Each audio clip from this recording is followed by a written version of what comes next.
Hello, YouTube. This is Word for Yours, where I talk about books and you watch me talk about books.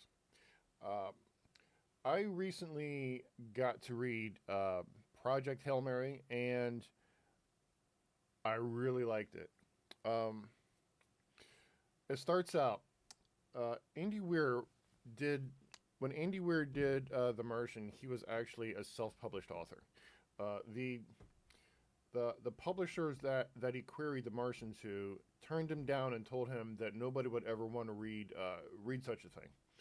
Reason for that is because The Martian was essentially there was a story of the guy gets stuck on Mars. He has to find his way to work back. Um, he very literally was put in a very bad position. Had to figure out how to get back. Had setbacks and but it was problem solving after problem solving after problem solving after problem solving. At the very end, if you watch the movie The Martian, at the very end of it, when he's giving the talk to the class, there's a part where he says. He's talking about being an astronaut. He mentions being an astronaut is that it's you're given a problem, you solve that problem, you're given another problem, you solve that one, you give another one, you solve that one, and eventually you solve so many problems you get to come home. Um, that is essentially the storyline of Project Hail Mary, or rather, that's how it's done. Um, it is Project Hail Mary is it is very much it's like it is a new and improved version of The Martian. The method of storytelling that you really liked in The Martian, you really like in Project Hail Mary. If you didn't like The Martian, you're not going to like this. Um, it starts out. It starts out the way that we're all told never to start anything. Guy wakes up, has amnesia. Two things. It is um, uh, any lit agent will tell you never ever start your book that way because nobody wants to see that. But that's how the Martian or that's how Project Hail Mary actually starts. Guy wakes up uh, from a coma and he has amnesia. He doesn't know who he is. He doesn't know where he is. He has to work out all of that without any help. Um, he finds dead bodies around him. Well, for starters, I'm probably not going to help a few spoilers. So if you have not read Project Hail Mary and you want to, and you don't want spoilers, pause this video, go read it, come back. If you're watching this to find out whether or not you want to read Project Hail Mary, pause the video, go read it, come back. Um, and then we can talk. Because you should not decide whether or not you want to read something based on a YouTube video. Just putting that out there. So, so guy wakes up and guy wakes up from a coma. He doesn't know who he is, doesn't know where he is. Works out through science, sciences his way into knowing he's on a spaceship. Science, I love that part. He sciences his way to finding out he is on a spaceship. Um, and then from there, his memories start coming back to him in these flashbacks that he gets. Um, he was put on this ship because um, was he had a gene which would let him be put into a coma and not suffer brain damage. Um, so he's not even an astronaut. He is a school teacher. He is the wrong man for the job, but he's there anyway, sciencing his way through space. And I love that. That is so cool. It's written in first person. I'm sorry. It's written in first person present tense. Now that's just weird. Um, I don't know if you ever read a book in first person present, but it's very off putting. Um, Short scenes here and there, okay, yeah. A short story, sure, yeah. But an entire book, it's just. I gotta wonder if it was the right choice.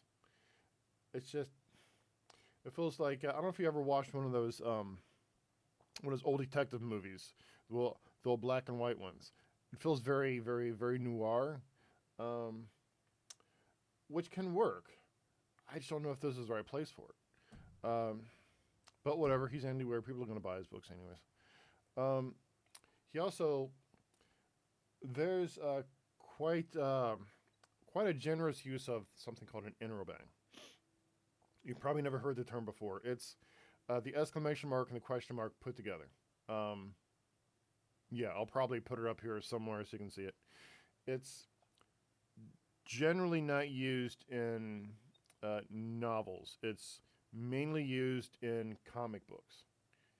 So much so that I think there's one comic book company or some company that has to do with comic books. Like I think their name is Interrobang, and they use one as their uh, logo or something. I mean, it's really synonymous with graphic novels and comic books. You almost never see it in actual novels, but they're all over the place. I mean, whatever. Anywhere can do it.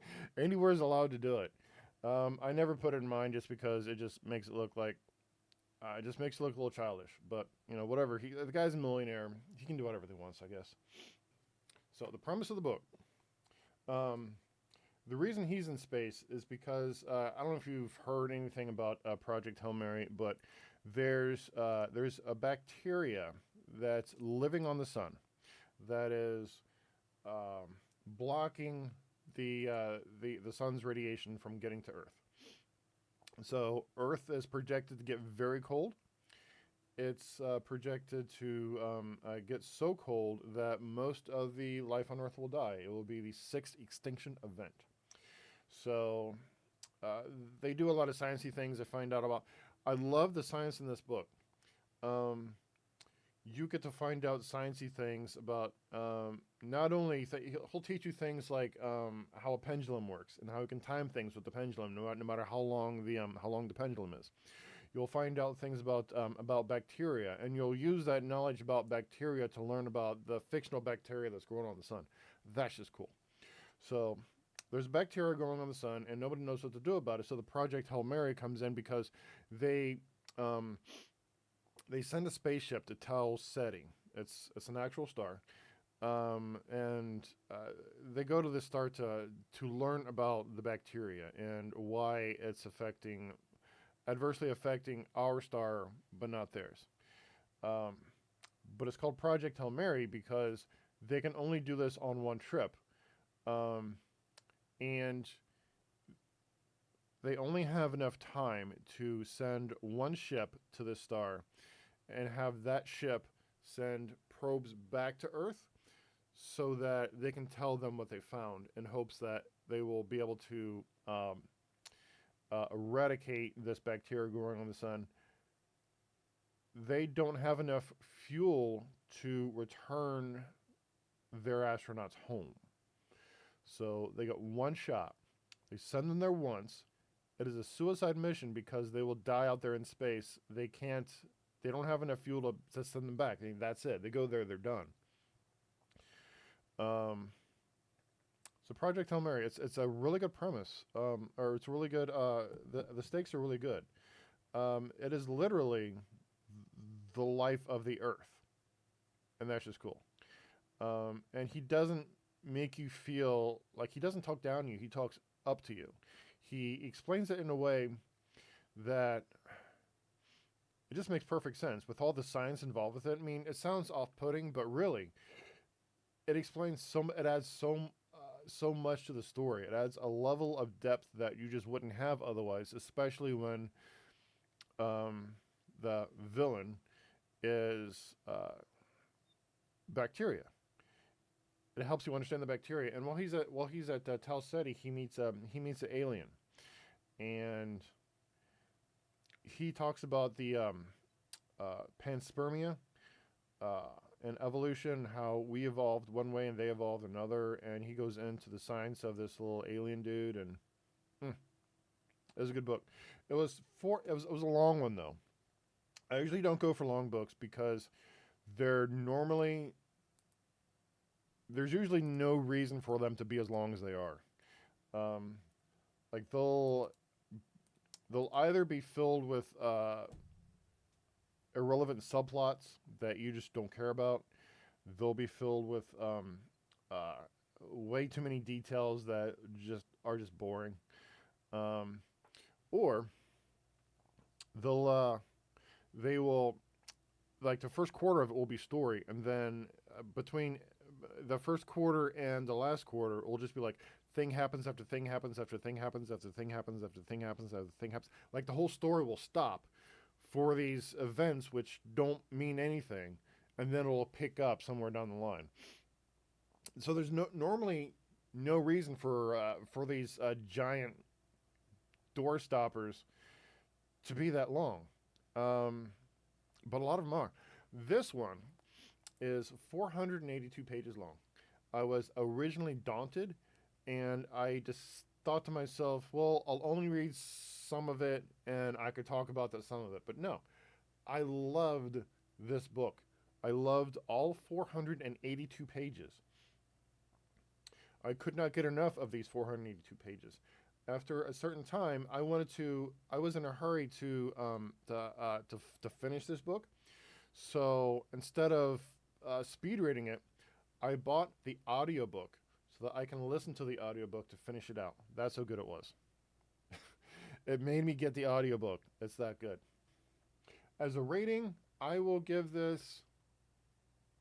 What did I give this? Hold on. I gave this I give this a 9.5 spaceships out of 10 space germs.